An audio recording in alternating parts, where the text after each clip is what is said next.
give it up for the one and the only Brian Breckenridge. Thank you so much, Tamana, for letting me do this. Taking a little bit more time, but we'll just have some fun with it. We're doing all 45 presidents. Some of this, for the most part, is historically accurate, but I hope it's all funny enough. All right. First, of course, George Washington. He started it all by establishing the strong American tradition of being governed by privileged white Christian men by killing a bunch of privileged white Christian men. Got him. You know where you live, right? Anyways, John Adams happily took over Washington's sloppy seconds because that's how the founding fathers roll, baby. Okay. Thomas Jefferson organized the Louisiana Purchase, which effectively doubled the size of America, but equally forever cursed this country with people from Louisiana. James Madison, along with Thomas Jefferson, formed the Democratic-Republican Party, which sadly still exists and runs the country to this very day. Politics, right? James Monroe implemented the Monroe Doctrine, which opposed further European colonization of the Americas, also because of his own personal policy of, ew, gross, no more Italians. John Quincy Adams, as the 6th president, was also and already the son of a former president. Rest in peace, democracy, 1776 to 1829. It's nice while it lasted. Andrew Jackson, infamously, signed the Indian Removal Act of 1830, which did not reach the front office of the Cleveland Indians until early 2018. Rest in peace, Chief Wahoo. Martin Van Buren looked like if Fred Mertz was cast to play Wolverine. Look it up, that's a good bird. By the slideshow, it would be great. William Henry Harrison died 30 days into office and never got to take his inaugural dump in the solid gold White House toilet. Pretty sure that exists. John Tyler, after assuming the presidency when Harrison died, quickly named pneumonia his Secretary of State. Y'all know nothing about what I'm talking about, that's fine. That's a good joke, though. James K. Polk accomplished a lot as president and always kept his campaign promises, such as not running for a second term, which he accomplished by promptly dying a few months after leaving office. It's a good guy right there. Zachary Taylor served in the U.S. military for nearly 4 decades, commanded troops in battle, a decorated war hero who got a tummy ache, pussed out, and died less than a year into office. Millard Fillmore owes his entire presidency to diarrhea. That's all historically accurate. Franklin Pierce signed the Kansas-Nebraska Act, which supposedly created the states of Kansas and Nebraska, but nobody can really tell the difference or know what's different to this day. Burn on them. Anyways. James Buchanan, he never married. Lived with Alabama Senator William Rufus King for nearly 15 years and was possibly our nation's first homosexual president, which we all know was the main cause of the Civil War. We all know what's happening next. Abraham Lincoln. Oh yeah, here we go. What could be said about Honest Abe that hasn't been said before? Maybe that he had not one but 2 beards. One on his face and another one named Mary Todd. He logged many a cabin, if you know what I mean. Also the luckiest man to ever go to the theater because a lucky patron shot him out of his misery of having to watch a live play. Yeah, my girlfriend's not going to like that one. She's an actress. Anyways, Andrew Johnson owes his presidency to the invention of the theater and the bullet. He had to deal with the Toby Keith concert tailgate party that was the American South post-Civil War. That's a good bird. Fuck you. Ulysses S. Grant, the general. He loved to fight, he loved to drink, and he had a lot of shitty friends. Some historians even call him the first openly Irish president.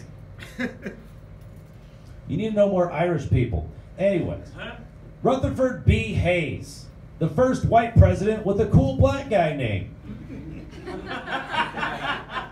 James A. Garfield, the second president to be assassinated But it was at a New Jersey railroad station, so nobody found his body for 8 days.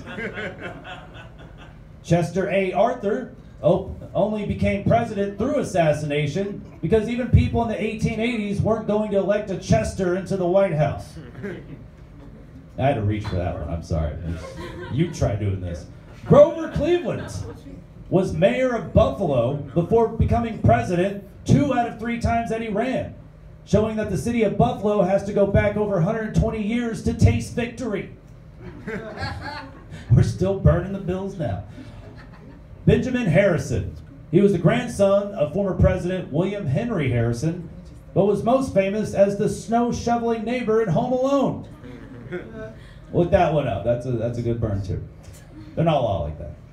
Grover Cleveland, part 2. He only served his 2nd term as president because America was drunk at 2 a.m. and texted him, "Hey, you up? Want to serve?" All right. William McKinley. He was assassinated by being shot twice in the stomach by an anarchist who was, quote, yelling, "Ron Paul 2012." There we go. Theodore Teddy Roosevelt. We all know Teddy. The only president to put his balls on the Bible while being sworn in. The guy like fought or fucked bears or something. You've seen all the memes. William Howard Taft. You know where I'm going with this. The only president who also served as a Supreme Court justice while being stuck in a bathtub. Thus proving his appetite for politics was only rivaled by his appetite for sandwiches, pie, and candy. He's the only president to have a presidential Golden Corral instead of a presidential library. He was fat. Fucking idiots. God damn it. Woodrow Wilson. It's pretty much the Mr. Belding of presidents. He was useless. Warren G. Harding.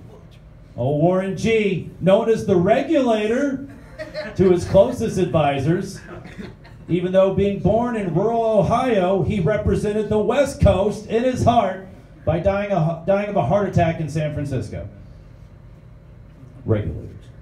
Calvin Coolidge served as president during the economic boom known as the Roaring Twenties, which was easier than running a frat party rave thrown in an ecstasy, cocaine, and Red Bull store.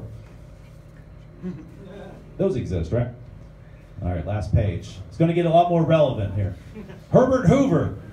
I say that, and I say Herbert Hoover served as president after the Roaring Twenties. We all know what happened after that, which basically made him the fraternity pledge who had to clean up all the puke, blood, and cum after Rush Week. All right, some people here went to college. Franklin Delano Roosevelt, old FDR, kicked so much ass while president that he lost the use of both of his legs. One of my favorites there. Harry S. Truman. Mike dropped the ending of World War II by dropping 2 nukes on Japan. The feedback was deafening. Heard worldwide. Dwight D. Eisenhower.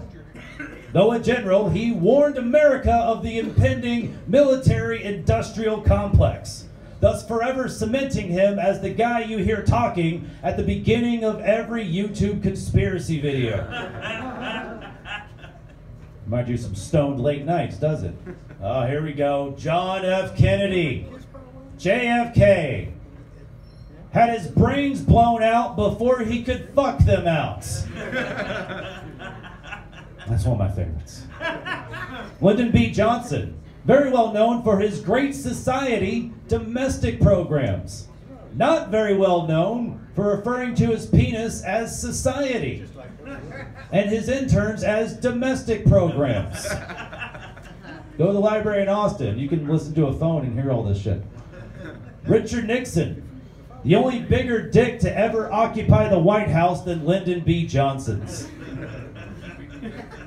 All right, Gerald Ford had to sit in the Oval Office stains left by the Kennedy, Johnson, and Nixon administrations. Jimmy Carter. If Low T was ever a president, it was him. Go build another house for the homeless, you hippie. All right, now we're getting to where a lot of us were born. Ronald Reagan. At the time, the oldest president ever to take office, had a past relationship with Hollywood, loved American big business, and in no way was that foreshadowing to darker times. Fuck. George H.W. Bush never needed to utilize his Freemason and CIA connections to become president because he ran against a guy named Dukakis. Any 50-year-olds in here know that reference? Okay. Bill Clinton. Here we go. We all know these next ones. Bill Clinton. His love of banging thick white chicks on the side and playing saxophone will forever make him the second greatest black president ever. George W. Bush showed that you can be forgiven for starting 2 endless wars, bailing out multinational banks, and unleashing Dick Cheney on America by just being a decent painter and handing candy to people. Barack Obama used executive office powers to implement a lot of government overreach, like drone strikes, spying on American citizens, and prosecuting whistleblowers, but nobody ever cared because the dude could fucking ball and athletes like taking pictures with him. We all know where I'm going next. Donald J. Trump. He's perfect. I can't think of anything for him. I'm sorry. Thank you so much, Juan, for letting me do this.